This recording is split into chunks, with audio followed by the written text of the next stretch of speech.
Orient bell tiles studio से आप देख रहे हैं एबीपी न्यूज। नमस्कार, मैं हूं संदीप चौधरी। आज सीधा सवाल में बात करने वाला हूं एक और झगड़े की। हमें एक और वजह मिल गई है आपस में झगड़ने के लिए। आपस में झगड़ना हमारा नेशनल पास टाइम हो गया है, इसी में हमारा दिल लगता है।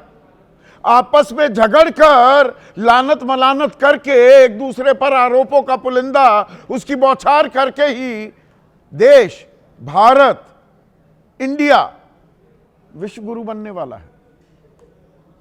पहले हिंदू मुसलमान होता था बात बात पर, आज भी चल रहा है, ऐसा नहीं कि वो खत्म हो गया, लेकिन उसके साथ एक समानांतर धारा और आ गई। अब संत समाज आपस में झगड़ रहा है, भिड़ रहा है। पहले स्टूडियोज में नेशनल मीडिया शाम को क्या करता था, वो मुर्गे लड़ाए जाते थे। मौलाना एक तरफ एक हिंदू धर्मगुरु। अब संत और महंत आपस में भिड़ रहे हैं पिछले 10 दिनों से। लेकिन हमने झगड़े की एक और वजह तलाश ली है, और यह लड़ाई पढ़ाई पर हो रही है, उच्च शिक्षा पर। यूजीसी के नियमों में कुछ बदलाव किया गया है और उससे सड़क पर उबाल आ गया है, हंगामा कट गया है। कहीं कोई थाली बजा रहा है, कहीं कोई पोस्टर लिख रहा है, कहीं कोई सड़कों पर निकल रहा है, कोई इस्तीफा दे रहा है। एक तरफ सवर्ण यानी कि अगड़े, एक तरफ पिछड़े। सवर्ण अपने आप को लुटा हुआ, ठगा महसूस कर रहा है, और गुस्सा और गुस्से का उबाल सीधे बीजेपी पर उतर रहा है। अब तो जगत गुरु परमहंस भी आ गए। वो इच्छा मृत्यु कह रहे हैं कि या तो यूजीसी का ये नया कानून वापस ले लो। चिट्ठी लिख दी है प्रधानमंत्री नरेंद्र मोदी को, वरना इच्छा मृत्यु की इजाजत दे दो। और इस बदलाव में ऐसा क्या है, इन नए कानूनों में, नियमों में ऐसा क्या है कि सवर्ण को लगता है कि उसे प्रताड़ित किया जाएगा, जबकि कानून में यह बदलाव जो पिछड़ा वर्ग है, जो दलित और अनुसूचित जनजाति हैं, उनके लिए तो पहले भी कानून था, 2012 में भी था। अब पिछड़ों को भी सम्मिलित किया गया है, और जातिगत भेदभाव और हिंसा की परिभाषा, नई परिभाषा गढ़ी गई है। सवर्ण कह रहा है, अगले कह रहे हैं सब कुछ हमारे खिलाफ हो गया, हमारे ऊपर ही केस डालेंगे। पर सिक्के का दूसरा पहलू भी है।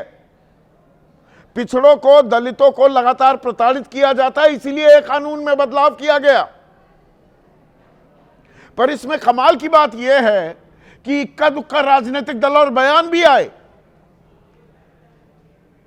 उनके अलावा कोई भी राजनीतिक दल, सत्ता पक्ष और विपक्ष दोनों तरफ एक अजीब सी खामोशी है।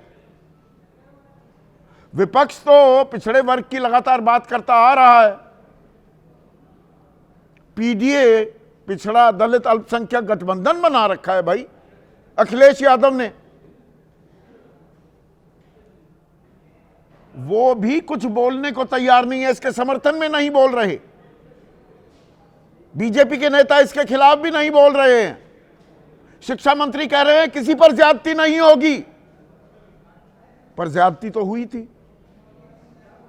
वो दहेज उत्पीड़न के लिए कानून था 498A, उसमें डराया धमकाया गया परिवारों को। माता पिता, बूढ़े माता पिता भी जेल में डले, वो हमने देखा। सुप्रीम कोर्ट ने इस पर चिंता जाहिर की।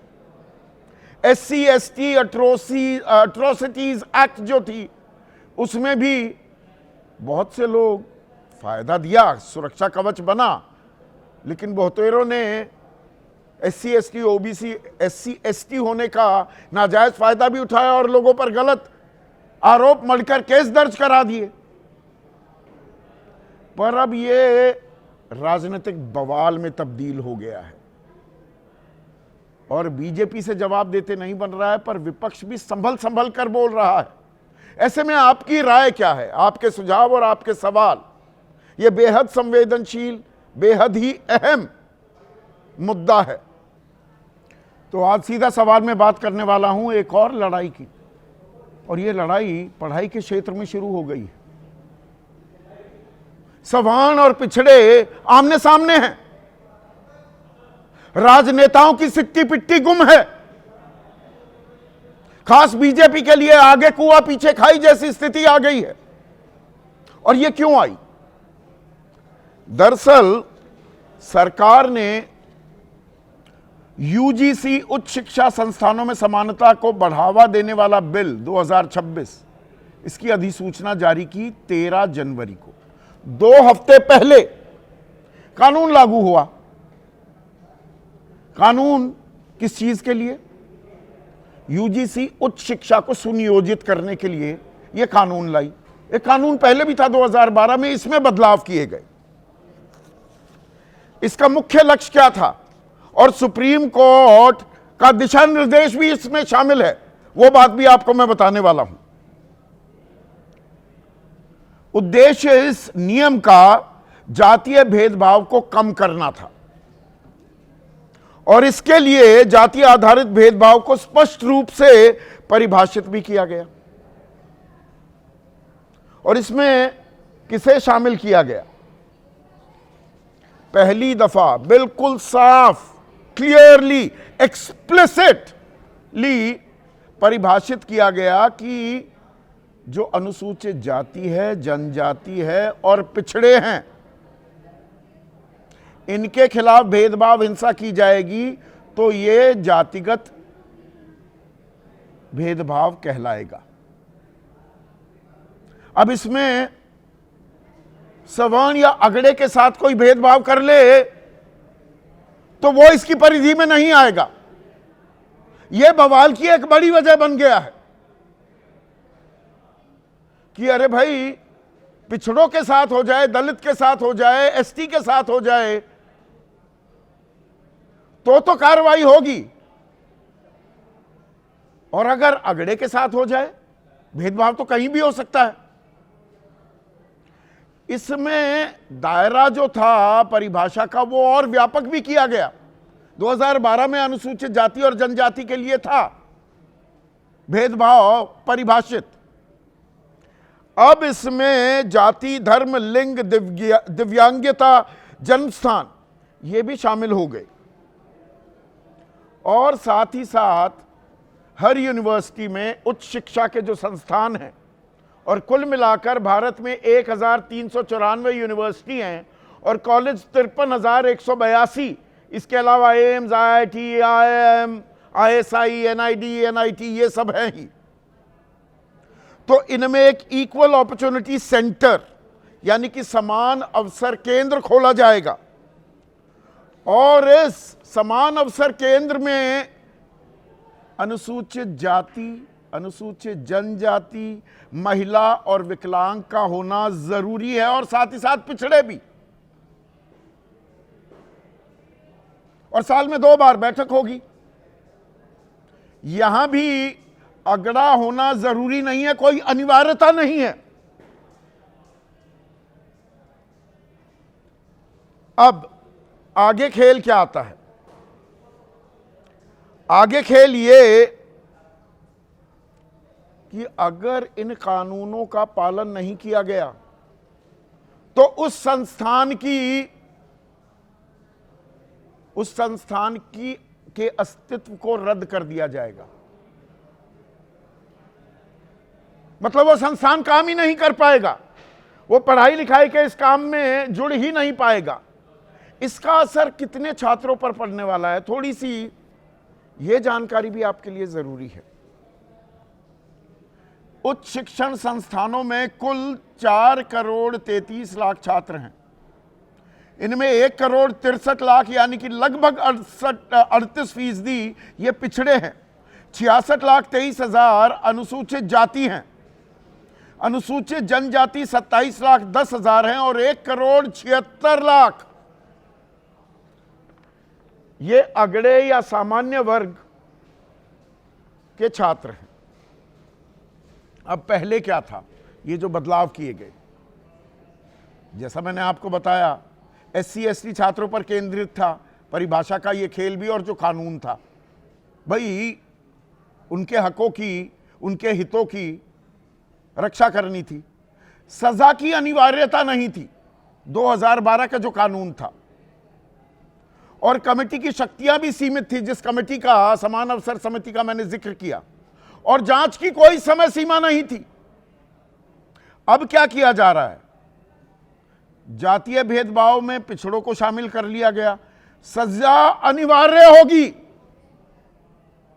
और पुलिस जैसी शक्तियां मिल गई हैं इक्वल अपॉर्चुनिटी कमिटीज को, और 15 दिन के भीतर प्राथमिक जांच जरूरी हो गई है। यानी कि आप सामान्य वर्ग के अगड़े या सवर्ण छात्र हैं, आपके खिलाफ शिकायत कर दी तो जांच होगी ही होगी। इसी बात को लेकर गुस्सा है, और ये देश के अलग अलग हिस्सों में आपको प्रदर्शन करते छात्र दिखाई दे रहे हैं, और यूपी तो इसका केंद्र बन गया है। बागपत में थालियां बजाई जा रही हैं, हापुड़ में पोस्टर चस्पा कर दिए गए हैं कि ये सवर्ण का घर है, बीजेपी वालों को यहां आने की जरूरत नहीं है, हमसे वोट ना मांगो, वोट की चोट। यह खेल शुरू हो गया है। दिल्ली में यूजीसी हेडक्वार्टर्स के बाहर सवर्ण सेना का प्रदर्शन हुआ, लखनऊ में लखनऊ यूनिवर्सिटी के छात्रों का प्रदर्शन, वाराणसी में सामान्य वर्ग के छात्रों का जिला मुख्यालय पर विरोध प्रदर्शन हुआ, जयपुर में करणी सेना, ब्राह्मण महासभा, कायस्थ महासभा, वैश्य संगठनों का प्रदर्शन, रांची में रांची यूनिवर्सिटी के आर्यभट्ट ऑडिटोरियम में छात्रों का प्रदर्शन। वो एक जज ने तो इस्तीफा दे दिया कि ये छात्रों का हित नहीं है, इसमें सवर्णों के साथ नाइंसाफी की जा रही है। पर ये एक ही तस्वीर दिखाई जा रही है क्या? ये दरअसल कानून क्यों आया? सुप्रीम कोर्ट का दिशा निर्देश भी था। 2016 में रोहित वेमुला, एक पीएचडी का छात्र, आत्महत्या कर ली थी, दलित था, और 2019 में एक छात्रा, उसने भी आत्महत्या कर ली थी। तो पायल तडवी,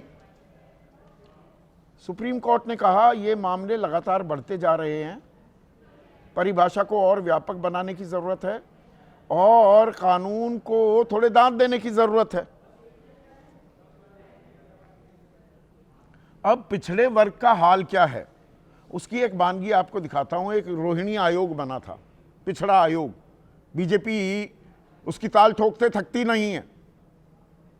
13 एक्सटेंशन हुए, राष्ट्रपति के पास रिपोर्ट है, आज तक रिपोर्ट सार्वजनिक नहीं हुई, लेकिन कुछ अंश सामने आए थे, और कुछ तो शिक्षा मंत्रालय खुद मानने को तैयार है। 2025 की रिपोर्ट बता रहा हूं। सेंट्रल यूनिवर्सिटीज 40 है तादाद, ओबीसी के कुल पद हैं 423, भरे कितने गए? 84, खाली 339, यानी कि 80% पद खाली। एससी के 308 पद भरे, 111 खाली, 197, 64% खाली। अनुसूचित जनजाति के 144 पद भरे, सिर्फ 24 खाली, 120, 83% खाली। समझ रहे हैं आप हाल क्या है? और इसमें एक आंकड़ा और आपको बताना जरूरी हो जाता है। 1% पिछड़ा वर्ग जो है वो 50% से ज्यादा नौकरियां और दाखिले उन पर कब्जा कर लेता है। 990 से ज्यादा ऐसी जातियां हैं पिछड़े वर्ग में, उनको एक भी दाखिला, एक भी नौकरी नहीं मिली। 950 के करीब ऐसी जातियां हैं जिन्हें 2.86% दाखिले और नौकरियां मिली। तो भेदभाव यहां किया जा रहा है। अच्छा, पिछड़े हो तो पिछड़े को पिछड़ा ही रहने दो,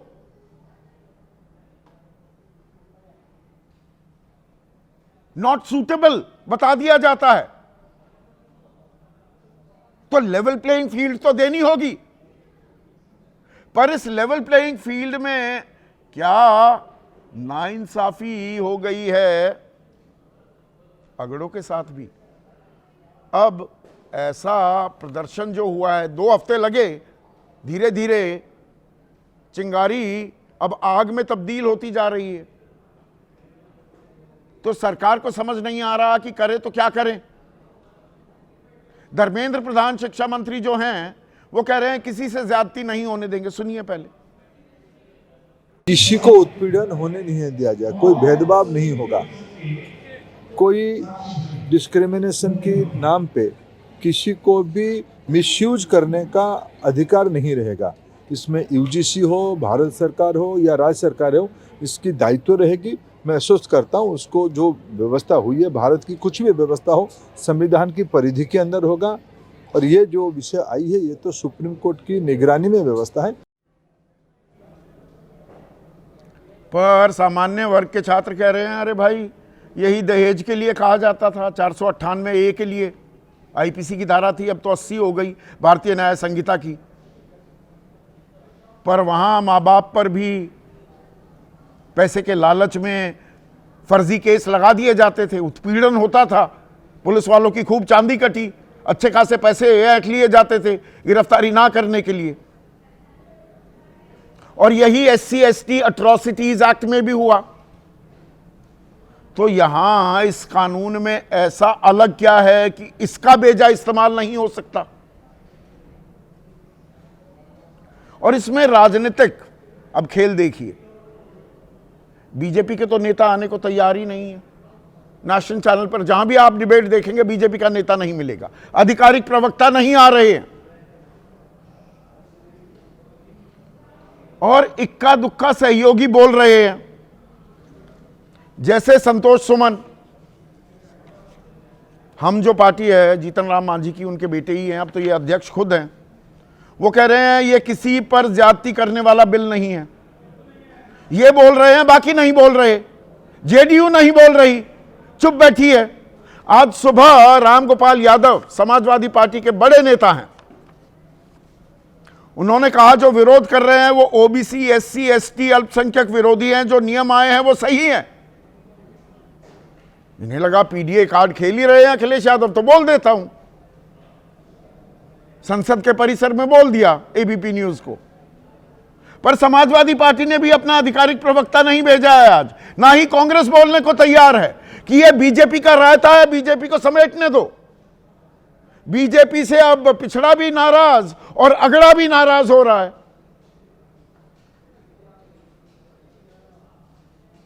पर इससे पढ़ाई का भला हो रहा है, देश का भला हो रहा है, किसका भला हो रहा है? और क्या ये रायता जो ये लगातार फैल रहा है ये समेटा जा सकेगा भी? आज इसी पर चर्चा करने वाला हूं। ऐसे में आज का सीधा सवाल, हिंदू मुसलमान, संत सरकार, अब सवर्ण ओबीसी पर तकरार। ये रोज हमें कलेश करना ही है, किसी न किसी बात पर झगड़ा करना है। काम की, विकास की बातें ये बिल्कुल मुख्य धारा से दूर होती जा रही है। और यूजीसी की लड़ाई बीजेपी के आगे कुआं पीछे खाई। चर्चा में मेरे साथ AK वाजपेयी हैं, एनडीए के एक ऐसे घटक, RLM उसके उपाध्यक्ष हैं, जो अभी बोल रहा है, मुख्य प्रवक्ता भी हैं। सतीश प्रकाश बीएसपी के नेता हैं, दलित चिंतक हैं और प्रोफेसर हैं। सुबोध मेहता, प्रोफेसर सुबोध मेहता बल्कि मैं कहूं, आरजेडी के राष्ट्रीय प्रवक्ता। आरजेडी वो पार्टी है जो इस पर अभी खुलकर बोल रही है। अभय दुबे, जाने माने राजनीतिक विश्लेषक मेरे साथ हैं। आशुतोष किसी परिचय के मोहताज नहीं, वरिष्ठ पत्रकार तो हैं ही, सत्यहिंदी.com नाम का डिजिटल प्लेटफॉर्म भी चलाते हैं। और प्रोफेसर परवेश चौधरी, वो भी मेरे साथ जुड़ गए हैं, जेएनयू में प्रोफेसर हैं और विश्व हिंदू परिषद से जुड़े रहे हैं, तो संघ परिवार का अहम हिस्सा हैं। तो ये सवर्णों की नाराजगी तो भारी पड़ती दिख रही है प्रोफेसर साहब। धर्मेंद्र प्रधान ही बयान दे रहे हैं, बाकी बीजेपी चुप्पी साधे बैठी है, मौन व्रत धारण कर लिया है। संदीप जी भारत जो है भेद मुक्त हो और समता युक्त हो, इस क्रम में ये जो आया है और ये नोटिफिकेशन है सरकार यानी यूजीसी का नोटिफिकेशन है, और किसके कहने पर आया है? सुप्रीम कोर्ट के कहने पर आया। और हम ये मानते हैं कि जो समरसता का भाव सरकार लेकर चल रही है आगे, समरसता उसके होगी लिए इससे। ये बहुत बड़ा काम है। मुझे ऐसा लगता है एज ए प्रोफेसर मैं इसको मानूंगा कि वास्तव में कैंपसेस के अंदर प्रॉब्लम तो थी, तभी तो इसको लाने की जरूरत पड़ी। अब इसको लाने की जरूरत पड़ी है, इसका कुछ लोग विरोध कर सकते हैं। हाँ, विरोध के मुद्दे भी बनते हैं, बिंदु भी बनते हैं, जिनको मैंने भी इसमें देखा है। जैसे कि सामान्य वर्ग का विषय है, तो मुझे लगता है कि सामान्य वर्ग वाली लाइन डाल देनी चाहिए। हालांकि जो 10 सदस्य बनेंगे, उस सदस्य में इंस्टीट्यूशन का हेड कौन होगा, तो वो नहीं, पहले एक एक करके चलते हैं प्रोफेसर साहब। पहली दफा ऐसा हुआ है caste based discrimination is explicitly defined, मतलब बिल्कुल साफ शब्दों में जातिगत भेदभाव को परिभाषित किया गया है, और उसमें अनुसूचित जाति, अनुसूचित जनजाति और पिछड़े शामिल हैं। तो मतलब भेदभाव सिर्फ इनके खिलाफ हो सकता है, कहने का मतलब ये हुआ सामान्य वर्ग यानी कि सवर्ण वर्ग ही भेदभाव करता है, उसके साथ भेदभाव नहीं होता। नहीं, इसका उद्देश्य आपने पढ़ा है? नहीं, उद्देश्य को छोड़िए, ये पहली बार ऐसे परिभाषित है ना। कास्ट बेस्ड डिस्क्रिमिनेशन सिर्फ SC ST OBC के खिलाफ हो सकता है, सामान्य वर्ग के खिलाफ नहीं। ये लिखा हुआ है ना, गलत तो जानकारी नहीं दे रहा मैं। नहीं, EWS भी डाला हुआ है, उसके अंदर दिव्यांग भी डाला हुआ है। हाँ, महिला भी डाला। वो तो दायरा बढ़ा दिया, पर उसमें सामान्य वर्ग नहीं है ना। आधारित है ना, मैंने आपको कहा। अच्छा, सामान्य वर्ग की जाति नहीं होती, सामान्य वर्ग की जाति नहीं होती। अरे उसके लिए यूनिवर्सिटी में जो है वो व्यवस्था होती है, समान करके वो होता है विषय, उसके समान अवसर की संस्था केंद्र बनाया जाता है। अच्छा। ऐसा नहीं है कि नहीं बनाया जाता, लेकिन हम ये मानते हैं कि अगर कंफ्यूजन है तो कंफ्यूजन को क्लियर होना चाहिए। कहाँ कंफ्यूजन को वो मान ही नहीं रहे। शिक्षा मंत्री तो कह रहे हैं कोई ज्यादती नहीं होने देंगे। जैसे SC ST अट्रॉसिटीज एक्ट में क्या ज्यादतियां नहीं हुई थी? क्या भेजा इस्तेमाल नहीं किया था अनुसूचित जाति जनजाति वालों ने डराने धमकाने के लिए कि भाई केस लगा देंगे? बिल्कुल बिल्कुल बिल्कुल बिल्कुल, ये होता है। हाँ। इसीलिए कह रहे हैं ना कि वो लोकपाल में जाने की भी स्वीकृति है इस केस में, इसमें विधान है 15 दिन में अगर वो गलत पाई जाती है तो उसका खारिज होने का भी विषय इसके अंदर इसी में है। लेकिन प्रॉब्लम क्या है कि इसको एक एजेंडा के रूप में विपक्ष ने सेट किया। अच्छा, और विपक्ष तो बोल ही नहीं रहा। विपक्ष ने क्या सेट किया? ये जो वाराणसी से लेकर लखनऊ से लेकर प्रयागराज, हापुड़, गाजियाबाद, जयपुर में जो आप ही के समर्थक लोग सबसे ज्यादा बाहर निकल रहे हैं, वो सवाल आपसे पूछ रहे हैं, इसमें विपक्ष कहां विरोध प्रदर्शन कर रहा है? देखिए, मैं तो एक प्रोफेसर के नाते से आपसे नहीं, आप विश्व हिंदू परिषद से भी तो जुड़े हैं। नहीं, वो छोड़िए, वो मेरी आइडेंटिटी नहीं है अभी। अच्छा। प्रोफेसर की आइडेंटिटी है। हाँ। उस प्रोफेसर के आइडेंटिटी के साथ में ये कह रहा हूं कि ये जो लेकर आए, जो ये नोटिफिकेशन आया है, ये एक समता युक्त समाज बनाने की दिशा में एक अच्छा कदम सजा है। अनिवार्य है। 15 दिन नहीं। में प्राथमिक जांच। आप पर गलत आरोप किसी ने लगा दिए, मैं सामान्य वर्ग से आता हूं, मुझ पर गलत आरोप लगा दिए, अनिवार्य है, सजा भी देनी है। मेरा तो करियर चौपट। यही ऐसा डर नहीं सता रहा है ना छात्रों को। क्या कानूनी और व्यवस्थाएं आपके लिए नहीं है क्या? क्या इस पे बैन लगाया है क्या? कानूनी अन्य व्यवस्थाएं भी आपके लिए है। यही तो कंफ्यूजन है। इसी कंफ्यूजन के लिए मैं कह रहा हूं कि आप उसको पहले ठीक से देखें, उसको पढ़ें, उसके एक एक क्लोज को जब जानेंगे तो आपको समझ में आएगा कि यार ये दिक्कत तो है। क्या आप ये बताइए आप संदीप जी, क्या देश में जाति नहीं है क्या? बिल्कुल और जाति है। के आधार पर उत्पीड़न नहीं है क्या? क्या कैंपसेस में प्रॉब्लम नहीं होती है क्या? ये खुद कमेटी ने माना है। कमेटी ने माना है कि रिसर्च के दौरान जो है वो वाइवा प्रैक्टिकल कमेटी की बातें आपको इतनी प्यारी लग रही हैं प्रोफेसर साहब, ऐसा माना है। एक मिनट 2017 में बना था ना जी रोहिणी आयोग, पिछड़ा आयोग जी बनाने वाली पहली सरकार, अच्छा काम किया। 13 एक्सटेंशन मिले थे जी रोहिणी आयोग को, और जी रोहिणी आयोग ने अपनी रिपोर्ट सौंप दी राष्ट्रपति को। वो सार्वजनिक क्यों नहीं हुई आज तक? और उसमें क्या, एक मिनट, उसमें क्या ये साफ नहीं हो गया था कि भेदभाव हो रहा है ओबीसीज के साथ, उनको नौकरी नहीं मिल पाती, दाखिले नहीं मिल पाते। 1% ओबीसी 2600 जातियां सेंट्रल लिस्ट में थी, उसमें से 1% यानी कि 26 जातियां ही 50% से ज्यादा दाखिले और नौकरियां हासिल कर लेती हैं। उस पर तो आपने कोई कार्रवाई नहीं की। यहां आपको दूसरी कमेटी की रिपोर्ट बड़ी अच्छी लगने लगी। नहीं, वो तो आप बीजेपी से पूछिए, लेकिन मुझे जो एक प्रोफेसर के नाते दिख रहा है वो एक न्याय संगत दिख रहा है। समता युक्त समरस समाज बनाने की दृष्टि में सरकार का एक पहल मुझे दिख रही है, वो मैं उस पर कह सकता हूँ। दूसरी चीज, आरक्षण का अगर ओबीसी को देखा जाए तो मेडिकल में, एनआईटी वगैरह के अंदर तो पहली बार इंट्रोड्यूस हुआ ओबीसी रिजर्वेशन, वो सरकार ने तो दिया ही है। उसके अलावा आप देखिए ना कि उसको आयोग का जो दर्जा है उसको मजबूत करने का काम नहीं, आरक्षण तो, अरे भाई आपने आरक्षण दे दिया, उसे कौन मना कर रहा है? 2014 से 2018 के बीच 1% ओबीसी जातियों ने 50% दाखिले और नौकरी ले ली। 938 ओबीसी उपजातियां, इनका एक भी प्रतिनिधि, ना उसे नौकरी मिली ना उसे दाखिला मिला। 2.68% आरक्षण का लाभ 994 जातियों को मिला 2600 में से। इसीलिए तो मजबूत कानून बनाने की आवश्यकता है। आप एनएफएस पे देखिए ना, एनएफएस में सरकार ने तय किया ना कि आप एनएफएस की पोजीशन यानी रिजर्व कैटेगरी को कितनी बार भी एनएफएस करें, उसको भरेंगे किससे? रिजर्व से भरना पड़ेगा आपको। पहले क्या था, 3 बार ही एनएफएस किया, उसके बाद चौथी बार वो अनरिजर्व हो जाती थी। लेकिन सरकार ने सुनिश्चित किया ना, अगर समाज अपनी जिम्मेदारी को समझेगा तो कानून की आवश्यकता क्यों?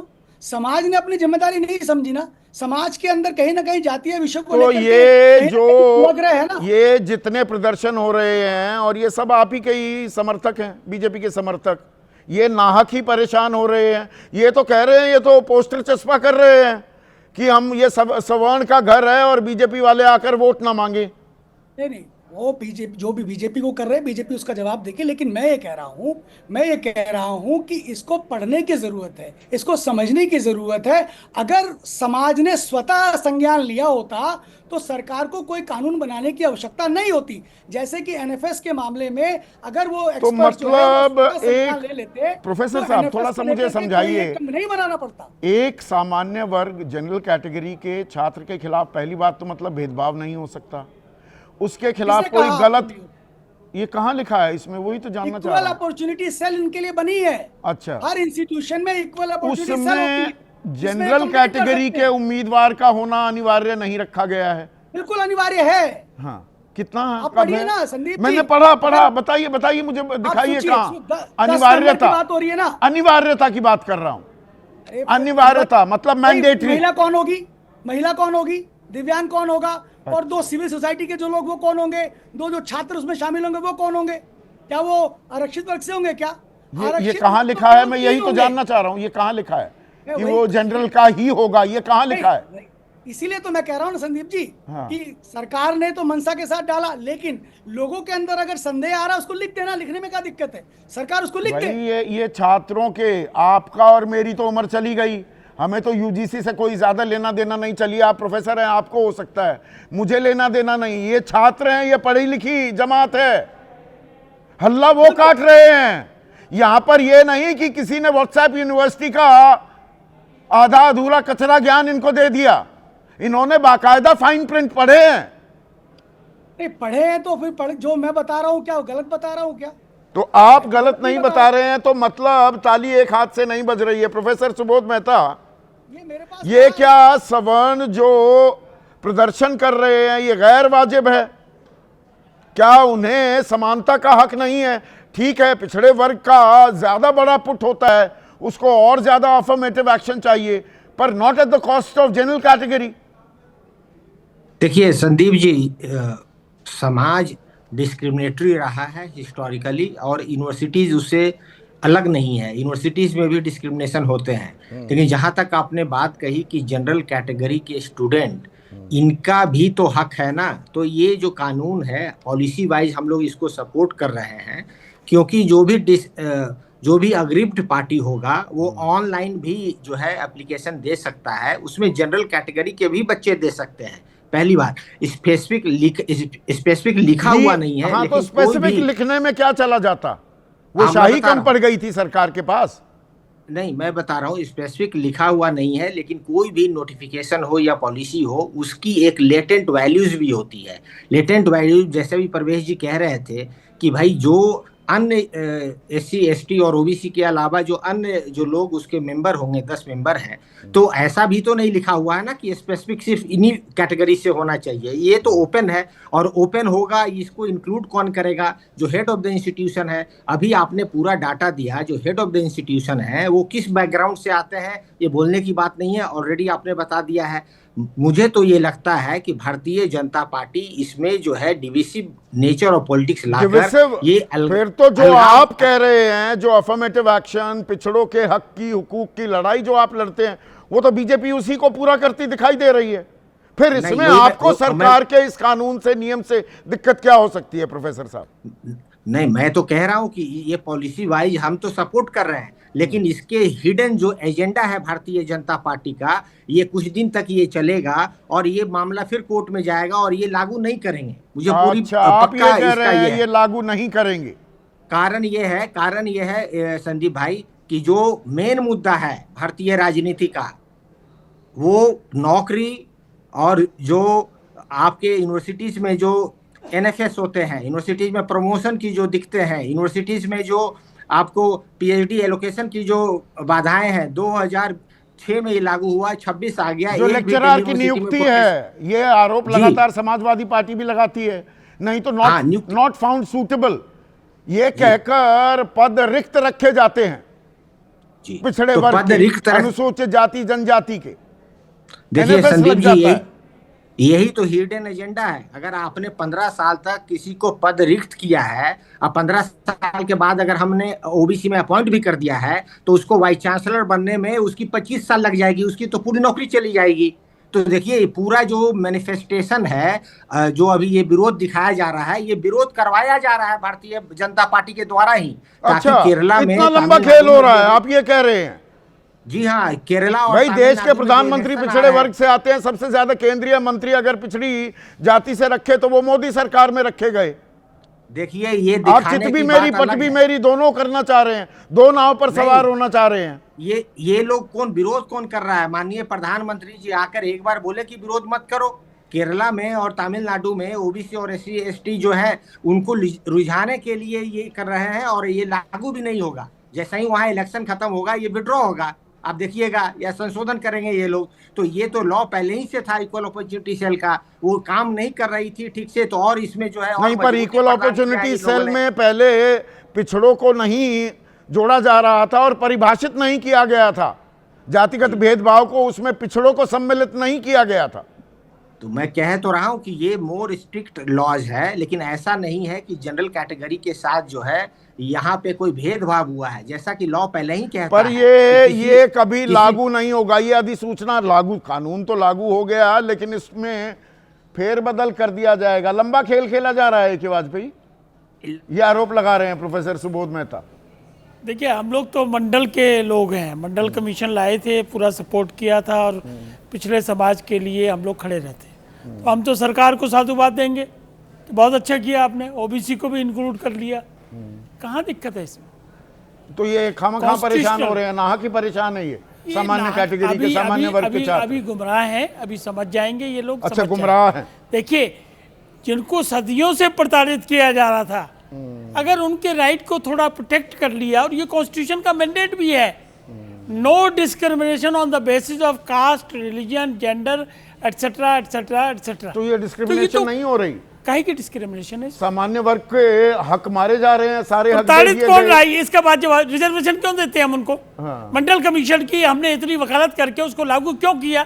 समाज का पिछड़ा वर्ग जो प्रताड़ित रहा है सदियों से, उसको इक्वल लेवल। तो जातिगत जनगणना तो आप करते नहीं, यहाँ पर कल तो पिछड़ों डिबेट के किया हक आपने, की कल लड़ाई तो डिबेट किया आपने जाति हाँ जनगणना किया, पे। तो कहाँ वो उसमें हमने अनाउंसमेंट कर दिया बकायदा कि फर्स्ट फेज करेंगे, सेकंड फेज करेंगे। एक साथ देखिए, करने की बात थी। यही दिक्कत हो रही है 30 इनको। अप्रैल को पिछले साल cabinet committee on political affairs ने कहा साथ विपक्ष साथ को करेंगे। दिक्कत क्या हो रही है हाँ। कि नारे तो वो लगाते रहे और प्रोटेक्शन कर दी बीजेपी की गवर्नमेंट ने, एनडीए की अलायंस गवर्नमेंट ने, तो उनको वोट बैंक की चिंता हो रही है, इसलिए वो ना इधर जा पा रहे ना उधर जा पा रहे। अरे भाई, जो हमने कहा वो हमने कर रहे हैं। अगर कुछ लोगों को ऐतराज है, ये कुछ तो लोग हैं। बना रहे, कुछ लोग बना रहे ये ऐतराज। बिल्कुल बना रहे, लेकिन उनके और परेशानी खड़ी अरे कर रहे हैं सुनिए, बीजेपी के कोई- लिए। एक से कोई परेशानी नहीं, हाँ। कोई परेशानी नहीं। पूरे एक्ट 2012 में भी यही प्रोविजन थे। पर उसमें पिछड़े नहीं थे एक सम्मिलित। सेकंड, हूबहू उसमें यही थे। सजा की अनिवार्यता उसमें नहीं दो थी। चीजें हमने 15 करी। दिन में प्राथमिक जांच मैं की क्या बात कह रहा हूं, नहीं उसमें थी। दो चीजें मेन हुई जो हाँ। सब्सटेंशियली हुई। हाँ। पहली चीज ये हुई कि ओबीसी कैटेगरी को जोड़ दिया, जो सेक्शन 3C में है, और उसमें भी आज मतलब सामान्य वर्ग के छात्र के साथ कोई भेदभाव नहीं हो सकता। एक भेदभाव है, क्या? नेचुरल जस्टिस का वायलेशन है। नंबर 1 समझिए बात को, कि चाहे वो किसी भी वर्ग का है, natural justice will apply to all. तो यहाँ अप्लाई कर रही है नेचुरल जस्टिस। इसमें क्या नेचुरल जस्टिस की वायलेशन क्या हुआ है? हाँ। कि अगर मान लो कोई छात्र झूठी शिकायत करेगा, हाँ, तो उसके खिलाफ कोई एक्शन ही नहीं है। तो मतलब हो ये गई सबसे ना बड़ी दिक्कत है। ये देखिए, दिक्कत हो गई ना। मिसयूज ऑफ लॉ, मतलब सामान्य वर्ग के छात्र पर तलवार लटकी रहेगी, किसी से झगड़ा भी नहीं कर अरे सकते। ये तो हर लॉ में लटकी रहती है, SC ST में भी लटकी रहती है, सब जगह तो लटकी फिर रहती ये है। धर्मेंद्र, लेकिन एक मिनट, आपने अच्छी बात कही। आप Yes. सुप्रीम कोर्ट के वकील भी हैं। धर्मेंद्र प्रधान कह रहे हैं किसी को दुरुपयोग करने का अधिकार नहीं होगा। अरे मैं केस आप पर कर दूं गलत, ये तो अधिकार दे दिया देखिए, ना आपने मुझे। अधिकार जनरल लॉ में है कि अगर आप करेंगे तो मैं आपके खिलाफ एक्शन ले सकता हूं, लेकिन as per the within the parameter of university है। मैं स्कूल से ही बाहर, मैं कॉलेज से बाहर निकल गया, क्या करूंगा? छोटाई से, इसीलिए मैंने क्या कहा कि ये एक त्रुटि हमको महसूस हो रही है, और इसीलिए हो सकता है कि ये एजिटेशन चल रहा हो, और ये सरकार को जब सलाह मिलेगी तो सरकार इस पर कंसिडरेशन करेगी, जैसा SC ST एक्ट तो के समय मतलब हुआ था। केरला तमिलनाडु को साधना है तो थोड़ा नहीं। बहुत माहौल बनाएंगे, नहीं। उसके बाद ना, कॉन्स्टिट्यूशनल भाई मैंडेट, आपको भी खुश कर दिया, आपको भी खुश कर दिया। कॉन्स्टिट्यूशनल मैंडेट है, no discrimination at any cost. वो तो हो रही है ना। और रोहित वेमुला का जो जजमेंट अरे आया है, बलिया से लेकर कितने कॉलेजों के मैं उदाहरण दे दूं, वहां पर 8 पोस्ट निकलती हैं जो पिछड़े वर्ग के लिए, नॉट फाउंड सूटेबल, उनके भाई, लिए, अगर और भर दिए जाते नॉन हैं। फाउंड सुटेबल अगर लिखा गया है तो आप चैलेंज भी तो करते हो ना उसको, कि नहीं जी मैं तो सुटेबल हूं, लेकिन अगर सुटेबल नहीं हो तो नॉन सुटेबल को कैसे अपॉइंट अप कर दोगे? देखिए, सबका साथ सबका विकास सही मायनों में लागू हो रहा है। एक एक्सेप्शन को छोड़ के हम सरकार को दोबारा से आप ऐसे ताल ठोक कर जो बोल रहे हैं, बीजेपी वाले क्यों नहीं आ रहे ये कहने के लिए? अब बीजेपी वाले आ रहे, हमने तो बताया हमारे लिए तो JDU फायदेमंद वाले भी नहीं आ रहे। हमारे लिए तो फायदेमंद है भाई। नहीं, JDU वाले भी नहीं आ रहे। हम लोग शुरू से मंडल की वकालत करते रहे हैं, समाज के अंतिम आदमी की बात करते रहे और आज भी कर रहे हैं, इसलिए हम खुश ये हैं। मंडल कमंडल में थोड़ा सा असंतुलन हो गया। कोई ये संतुलन नहीं, हम नहीं तो हुआ है। मंडल वाले लोग हैं, हमारे लिए कोई नहीं, आपके संतुलन लिए ठीक है, हम लोग आप बिल्कुल- बीजेपी के लिए दिक्कत हम- पैदा नहीं, कर रहे कोई हैं दिक्कत क्या? नहीं। उनको भी SC ST एक्ट का मैंने उदाहरण दिया, डाइल्यूट किया था सुप्रीम कोर्ट ने, इसी बीजेपी ने उसको ठीक किया। तो हो सकता है कि इसमें जो त्रुटि जरा सी महसूस हो रही है हमको, उसको ठीक किया जाएगा समय आने पर। उसको उसमें ठीक कहाँ किया दिक्कत है? जाएगा। सरकार बदलती है, अपने आप के विचार भी बदलती है। आपको याद होगा पीछे भी कई बार हुए हैं चीजें। अच्छा, अभी बदल जाएंगे तो ये कानून सही है गलत है? प्रोफेसर सतीश प्रकाश, आज बहुत सारे प्रोफेसर हैं, सिर्फ प्रोफेसर कह के भी संबोधित नहीं कर सकता हूं आप में से किसी को। जी संदीप जी नमस्कार। देखिए संदीप जी, इस कानून को, इस रेगुलेशन को लेकर के कुछ ज्यादा ही लोग सेंसिटिव होते दिखाई दे रहे हैं।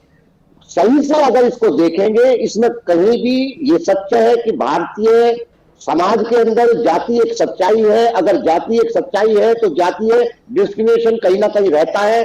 तमाम संस्थानों के अंदर उसी परिवेश से, उसी सामाजिक परिवेश से लोग आते हैं। मेरा मानना यह है कि कहीं ना कहीं कैसे मान लिया कि सामान्य जातियों में पैदा हुआ हर व्यक्ति जातिवादी होगा? कुछ थोड़े से लोग होते हैं। जातिवादी होने की बात ही नहीं है, बात भेदभाव की है। भेदभाव सिर्फ दलित के साथ या पिछड़े के साथ होता है, सवर्ण के साथ नहीं हो सकता क्या?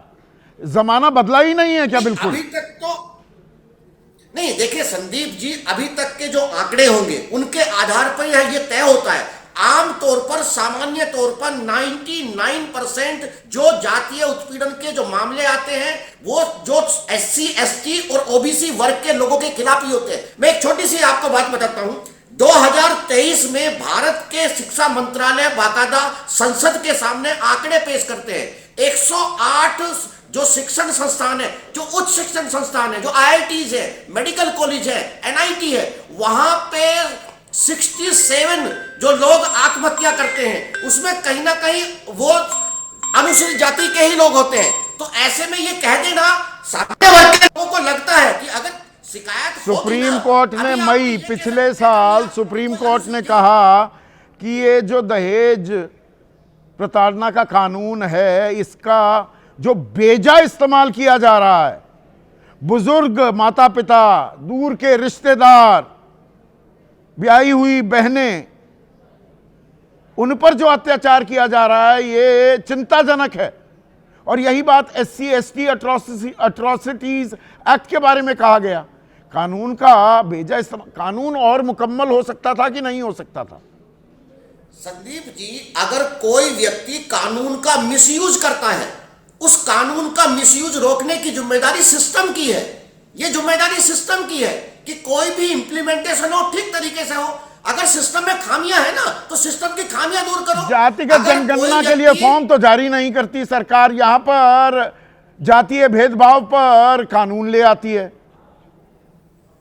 नहीं सर, देखिए ये सच्चाई है, इसमें कहीं कोई दो राय नहीं। संदीप जी देखिए, ये सच्चाई है, इसके बारे में हमको विचार करना चाहिए। जो एजुकेशनल इंस्टीट्यूट है, अगर वो दलितों की, पिछड़ों की कब्रगाह बने रहेंगे तो क्या एक सामान्य जाति का कोई व्यक्ति ऐसे इंस्टीट्यूशन में अपने बच्चों को भेजेगा?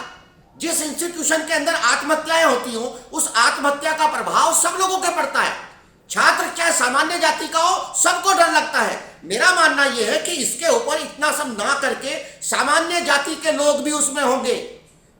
भारत के जो इंस्टीट्यूशन के जो हेड है उसमें 99% लोग सामान्य जाति के हैं। 3 सीनियर प्रोफेसर कौन होंगे? वो भी सामान्य जाति के होंगे।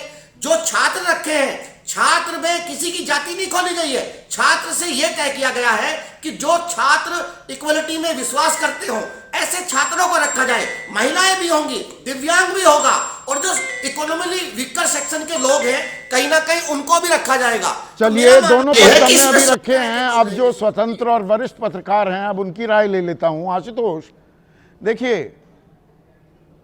दलितों को, अनुसूचित जनजातियों को, पिछड़ों को सालों तक हाशिए पर रखा गया है। उन पर अत्याचार हुआ है, उनको शोषित किया गया है। उनके लिए अफर्मेटिव एक्शन बहुत ज़रूरी है, ये बात मैं बिल्कुल मानता हूँ।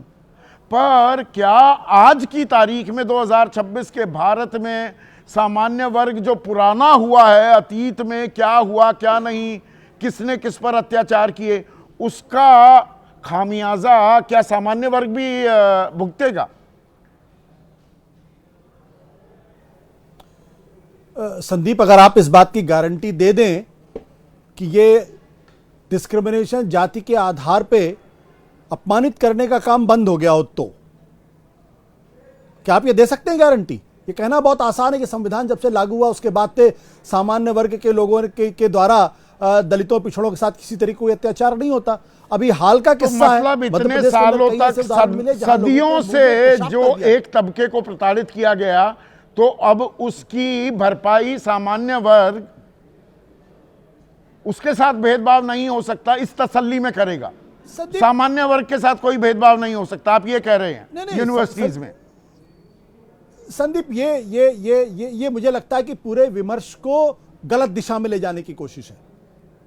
पहली बात तो हमें यह समझनी चाहिए कि हजारों साल से इंसान नहीं समझा गया, उनको इंसान भी नहीं समझा गया, उनके आत्मसम्मान को लगातार चोट पहुंचाई गई जाति के आधार पे, जिसमें उसका कोई कंट्रीब्यूशन नहीं है। सिर्फ एक जाति में पैदा हो गया तो आपने उसको इंसान से बदतर जिंदगी दे दी। उसको पढ़ने का अधिकार नहीं था, उसको बोलने का अधिकार नहीं था, उसको खड़े होने का अधिकार नहीं था। ठीक कह रहे हैं। और आज आपको हिंट ऑफ डिस्क्रिमिनेशन लग रहा है तो आप सड़क पर उतर आए हैं। नहीं, आप अब आंदोलन इसमें कर रहे एक मिनट, हैं। आप सोचिए एक मिनट आशुतोष, जो हजारों साल से झेल रहा था। कानून तो SC STs के लिए बहुत दिनों से है, उनको सुरक्षा कवच दिया गया है, OBCs को भी दिया गया। अब 1% OBC जो जातियां हैं, ये जी रोहिणी आयोग की एक रिपोर्ट जो थोड़ी सार्वजनिक हुई थी, निकल आई थी, बाकी तो दबा ली है सरकार ने। 2600 जो कुल मिलाकर केंद्रीय सूची में OBC जातियां हैं, उनमें से 1% यानी कि 26 जाति 50% नौकरी और दाखिले हासिल कर लेती हैं। 938 OBC उपजातियों को कोई दाखिला, कोई नौकरी नहीं मिलती। 994 उपजातियों को सिर्फ 2.68% नौकरी और दाखिले मिलते हैं। ये OBC में भी, पिछड़ों में भी तो भेदभाव हो रहा है। इस पर कोई जवाब देगा? नहीं संदीप, मुझे लगता है कि ये बांटो राज करो की नीति का तर्क है। अच्छा। सीधी सी बात है। पहले इस पे चर्चा कर लेते हैं आराम से कि अपर कास्ट ने पूरे सिस्टम पर कैसे कब्जा कर रखा है, नौकरियों में, जुडिशरी के अंदर, ब्यूरोक्रेसी के अंदर, सब जगह। पहले इस पे चर्चा करते हैं ना, पहले इसका एक निपटारा कर लेते हैं। हमको तो ये तो याद आ गया कि भाई यादवों ने कब्जा कर लिया, कुर्मियों ने कब्जा कर लिया, लेकिन हम कभी इस बारे में चर्चा नहीं करते कि ब्राह्मण, ठाकुर, बनिया, हमारे जैसे परिवार के लोगों ने कैसे हजारों साल तक कब्जा किया। इस पे बहस क्यों नहीं करते हम लोग? इससे डरते क्यों हैं हम लोग? 2026 में भी न्यू इंडिया में, एक मिनट, मूल सवाल एक ही सवाल है दरअसल आशुतोष आज। मतलब 2026 में न्यू इंडिया में क्या हम ये मान रहे हैं कि भेदभाव सिर्फ SC ST OBC के साथ हो सकता है, सामान्य वर्ग के साथ भेदभाव हो ही नहीं सकता? यही है ना मूल, आज का मूल विषय तो यही है। संदीप एक मिनट संदीप, मैं आपसे पूरी विनम्रता के साथ मैं आपसे पूरी तरीके से असहमत हूं। वो आपका हक है। सवाल डिस्क्रिमिनेशन का नहीं है। और किसका ये है? सवाल एक खास जाति में जन्म लेने के बाद से लगातार अपमानित, प्रताड़ित होने का प्रश्न है। इसलिए कोई ये कहता है कि आज सामान्य वर्ग के साथ प्रताड़ना हो रही है, डिस्क्रिमिनेशन संभव है, लेकिन क्या किसी ब्राह्मण लड़के के साथ, क्या किसी ठाकुर लड़के के साथ उसको जाति के आधार पर उसको अपमानित होना पड़ता? नहीं, डंके की चोट पे मैं इस बात को कहता हूं। लेकिन हां, दलित पिछड़े समाज का के आधार पर हर नहीं, दिन प्रताड़ित होता है, जाति के आधार पे। उसकी शैक्षणिक योग्यता के आधार पर भी भेदभाव हो सकता है उसके साथ। उस पर गलत क्या शिकायत दर्ज कराकर उसका करियर चौपट किया जा सकता है। क्या इस कानून में वो भ्रांतियां हैं? बिल्कुल नहीं।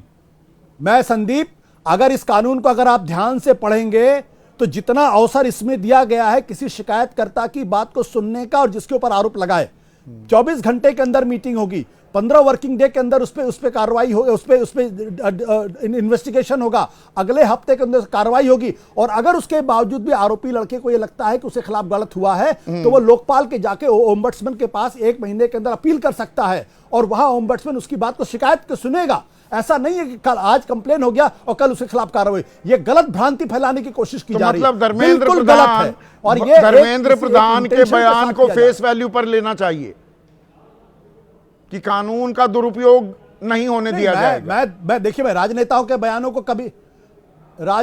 बयानों को मैं कभी भी फेस वैल्यू पर नहीं लेता हूं, लेकिन जो इंस्टीट्यूशनल मैकेनिज्म यहां पे बनाया गया है और जो कमेटी का अध्यक्ष कौन होगा, उस यूनिवर्सिटी का वाइस चांसलर या सबसे वो कौन हो सकता है? आज की तारीख में 80-90% लोग अपर कास्ट के लोग हैं, उसमें 3 सीनियर मोस्ट प्रोफेसर होंगे, वो भी मोस्टली अपर कास्ट के हो सकते हैं। तो जो ये कहा जा रहा है कि ये पूरी की पूरी कमेटी जो है वो सिर्फ दलितों और पिछड़ों की है, ये गलत कहा जा रहा है। ये गलत और मैं इसीलिए कहता हूं भ्रांति फैलाई जा रही है। एनडीए के लोग आकर सीधा फिर तो बता दें कि ये सारी भ्रांतियां हैं और लोगों को, ये इन्हीं के समर्थक है, उनको समझा क्यों नहीं रहे? अच्छा संदीप जी, थोड़ा सा 1990 में चला जाए। हाँ। 2 पंक्तियां बोलूंगा केवल। 1990 में जो आरक्षण विरोधी आंदोलन हुआ था वो क्यों हुआ था? उससे पहले कभी अनुसूचित जातियों और जनजातियों को तो आजादी के बाद से लगातार आरक्षण मिल रहा था, कभी आरक्षण विरोधी आंदोलन नहीं हुआ। हाँ। किसी के मन में क्या रहा हो हमें नहीं पता, आरक्षण विरोधी आंदोलन नहीं हुआ। कब हुआ? जबकि ओबीसी को 27% आरक्षण देने की घोषणा हुई, वो ट्रिगर पॉइंट था उसका। इस बार भी जब तक SC ST के ऊपर अत्याचार और भेदभाव के खिलाफ जो कानून बना, उसके खिलाफ कभी कोई आंदोलन नहीं हुआ। ये आंदोलन क्यों शुरू हुआ है? क्योंकि ओबीसी को उसमें डाल दिया गया है। वो जो अधिकार उनको प्राप्त थे, प्रोटेक्शंस, जो सुरक्षाएं, जो आरक्षण, जो सुरक्षा उनको प्राप्त थी, सुरक्षा, वो सुरक्षा ओबीसी को दे दी गई है। इसीलिए फिर ये ट्रिगर पॉइंट वही है जो 1991 में, जो 1990-91 में जो ट्रिगर पॉइंट था, वही ट्रिगर पॉइंट 2026 में है पूरी तरीके से। वो लोग भी जो आंदोलन कर रहे थे वो सब या तो भाजपा के थे या बाद में भाजपा में चले गए। ये लोग भी ज्यादातर वही हैं जो भाजपा में हैं, या भाजपा छोड़ जाएंगे या रहेंगे, हमें नहीं पता। तो मुख्य तौर पर ओबीसी जातियों को जब भी कोई सुरक्षा इस तरह से प्राप्त होती है तो उसका जो ऊंची जातियां हैं उनके अंदर बहुत जबरदस्त आक्रोश पैदा होता है। तो क्या वो बीजेपी में हो या बाहर हो, बीजेपी सवर्णों को टेकन फॉर ग्रांटेड ले रही थी कि ये कहां जाएंगे और बिल्कुल ठीक को है, साथ लिया जाए। 100% आप सही कह रहे हैं। मंडल कमंडल का घाल में एल में भाजपा हमेशा मानती है कि ऊंची जातियां हमारा जेबी वोट है। मैं वोट बैंक शब्द का इस्तेमाल नहीं करता, हमारी जेब में पड़ी हुई हैं। हम उनको समझा बुझा के कर उनके पास कोई विकल्प नहीं है। ठीक है, अभी थोड़ा बहुत नाराज हैं, उछल कूद मचा रहे हैं, अंततः वोट हमें ही देंगे। और 100 में 80% भाजपा जीते हारे कोई परिस्थिति हो, आप 13 तारीख को अधिसूचना जारी हो गई। नेशनल मीडिया ने भी ये खबर कोई प्रमुखता से कवर नहीं की थी, पर सोशल मीडिया पर ये धीरे धीरे ये आंदोलन क्या व्यापक होता दिख रहा है? ये गले की हड्डी बन रहा है क्या? नहीं, भाजपा वाले तो दिन रात सोच रहे होंगे कि भाई इस समस्या से कैसे निपटें। अब इसमें कई चीजें मिल गई हैं, जैसे कि जो माघ मेले, जो उसमें प्रयागराज में जो अनशन चल रहा है उनका, शंकराचार्य का, वो भी इसके साथ जुड़ गया है।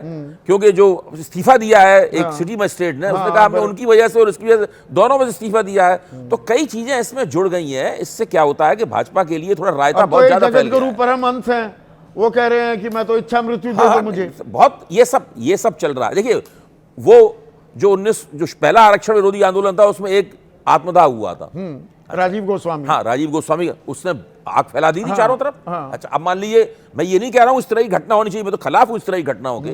अगर मान लीजिए कोई किसी दीवाने ने कुछ कर दिया है तो क्या होगा? पहले जो विश्वनाथ प्रताप सिंह की सरकार थी उसने झेला सब, और साथ में वामपंथी पार्टियां, कांग्रेस और सामाजिक न्यायवादी पार्टियों से ऊंची जातियों का समर्थन अंतिम रूप से निकलकर भाजपा की झोली में गिर गया उसी आंदोलन की वजह से। अब भाजपा वही मिठाई खाते हुए दिख रही है जो मिठाई उस वक्त उन लोगों ने खाई थी। तो 90 दोबारा अपने आप को दोहराता दिख सकता है क्या? जो ये यूजीसी का नया नियम आया है जिसमें अगड़ा बनाम पिछड़ा, सवर्ण बनाम ओबीसी का जो ये खेल है, इसमें आगे कुआ पीछे खाई हो गया है क्या सत्ताधारी बीजेपी के लिए? आज बस इतना ही।